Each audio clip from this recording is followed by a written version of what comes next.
पहले से उल्टा लटका हुआ वो उसे देखकर मुस्कुरा रहा था। खुद का घर खरीदने की खुशी कुछ अलग ही होती है, लेकिन क्या खरीदने से पहले आपने कभी सोचा है कि जो घर या जमीन हम खरीदते हैं, हो सकता है जो वहां कभी रहते थे आज भी वहीं रहते हो।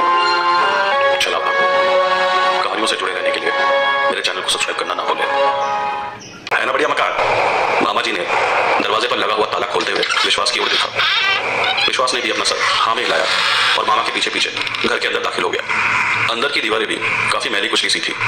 बैठक खाने में अभी भी कुछ सामान के साथ कुछ फर्नीचर भी पड़ा था।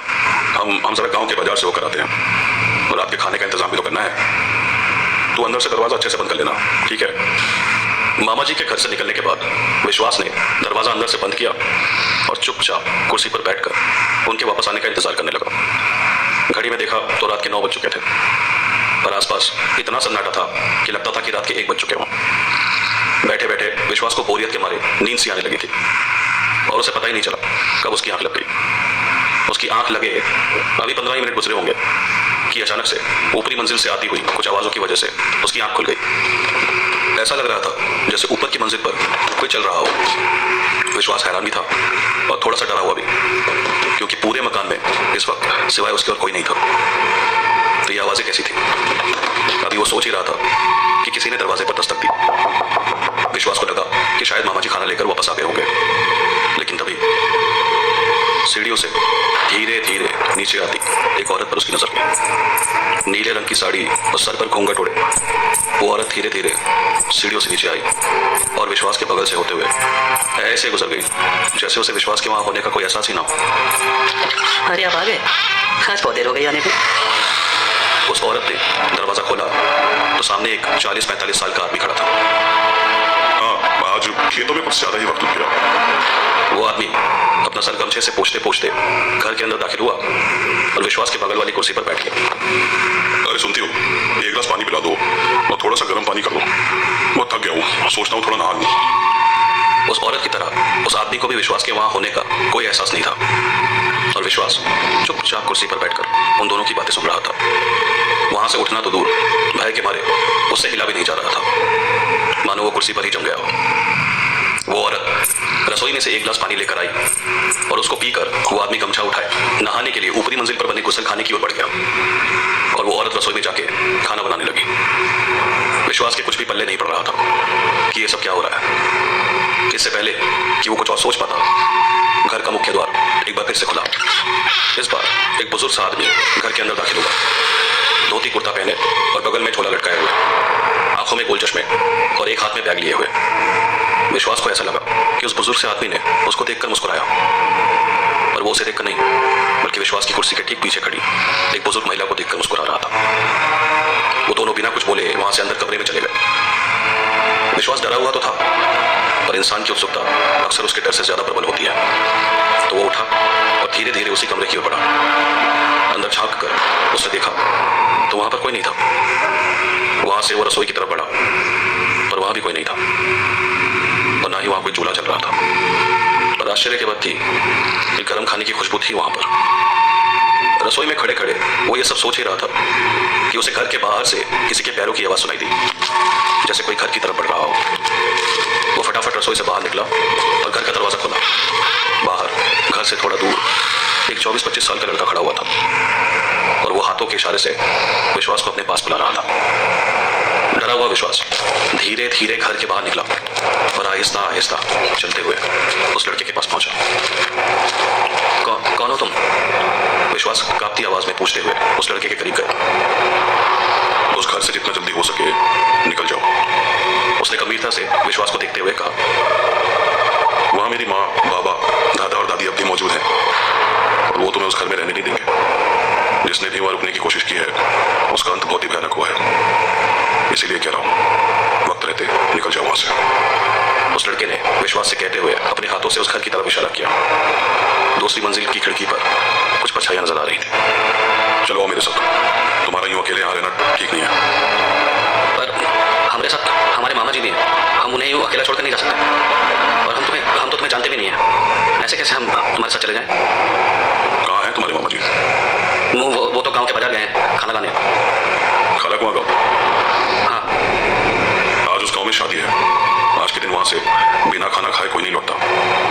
उस लड़के ने विश्वास का हाथ कस के पकड़ा और उसको वहां से खेतों की ओर ले जाने लगा। विश्वास ने पहले तो थोड़ा सा विरोध किया, तब पीछे मुड़कर उन परछाइयों को देखा तो वो ऊपरी मंजिल पर नहीं बल्कि घर के मुख्य दरवाजे पर खड़े मानो उसी का इंतजार कर रहे थे। अब देख क्या रहे हो, अब चलो, हर मिनट वो तुम्हारे करीब आते जाएंगे। यहाँ रुके तो वो तुम्हें अपने साथ ले जाएंगे। वो लड़का विश्वास का हाथ पकड़कर दौड़ने लगा।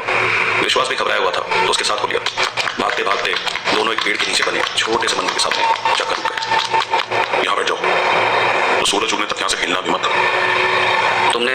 तुमने कहा था माँ, बाबा, दादा, दादी, इसका क्या मतलब? उस लड़के ने विश्वास की तरफ देखा और एक लंबी सांस लेते हुए उसके बगल में आकर बैठ गया। 3 सालों से यहाँ फंसा हुआ हूँ। वहाँ उसी घर में रहता था अपने परिवार के साथ। फिर एक दिन सब कुछ बदल गया। उस लड़के ने अपनी आंखों से बहते आंसुओं को पोंछते हुए कहा, समृद्धि नाम था उसका। उससे शादी होने वाली थी मेरी, लेकिन ठीक उसी रात ऐसी भयानक आग लगी कि पूरे का पूरा गांव जलकर खाक हो गया। मैं बच गया क्योंकि मैं वहां गांव के बाहर बने उस मकान में शहर से आए अपने कुछ दोस्तों के साथ था। ये क्या बोल रहे हो?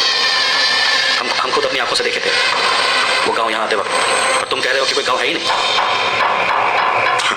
छलावे के बारे में सुना है कभी? वो तुम्हें वही दिखाता है जो तुम देखना चाहते हो। वो गांव, वो लोग, मंजर।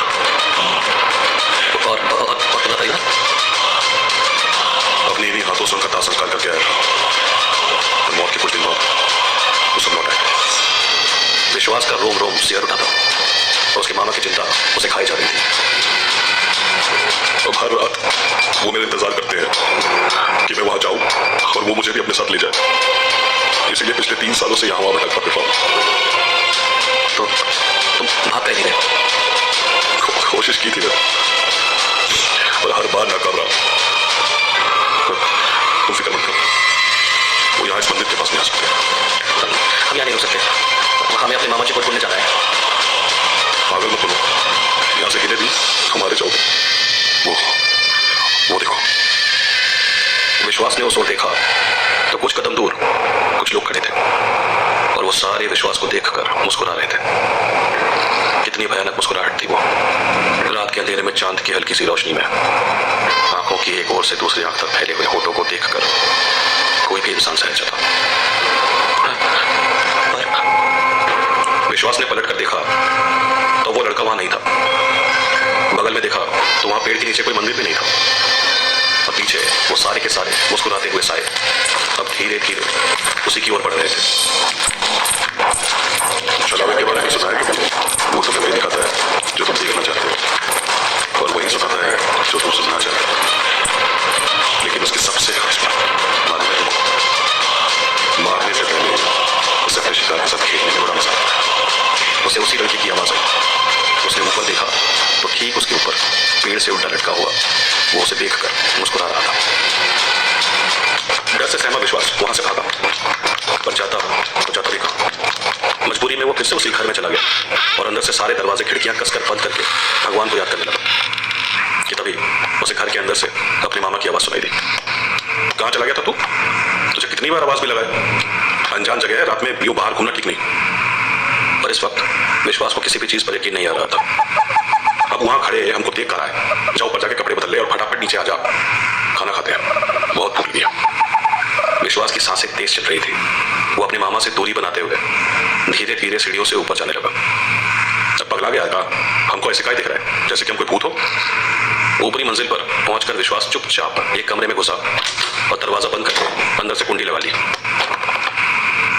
विश्वास, उसको अपने पीछे से आवाज आई। बिस्तर के कोने पर उसके मामा जी डरे सहमे से दुपक कर बैठे हुए थे। नीचे जो है वो मैं नहीं हूं, तो वापस नीचे मत जाना। विश्वास की आंखें फटी की फटी पड़ी थी। क्या सच था, क्या झूठ, किसे पता। तू इधर आ, हमारे पास आके बैठ। मामा जी ने विश्वास को अपने पास बुलाया तो लड़खड़ाते कदमों के साथ उनकी तरफ बढ़ा कि तभी उसका पैर किसी चीज से टकराया और वो बिस्तर के बगल में जमीन पर गिर पड़ा। बिस्तर के नीचे उसके मामा जी की लाश पड़ी थी।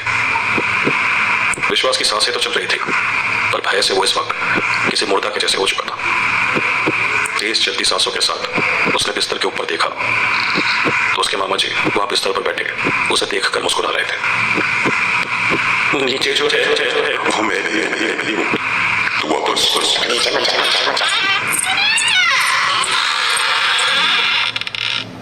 काला कुआं गांव में आज भी जो जाता है वो कभी लौट कर नहीं आता।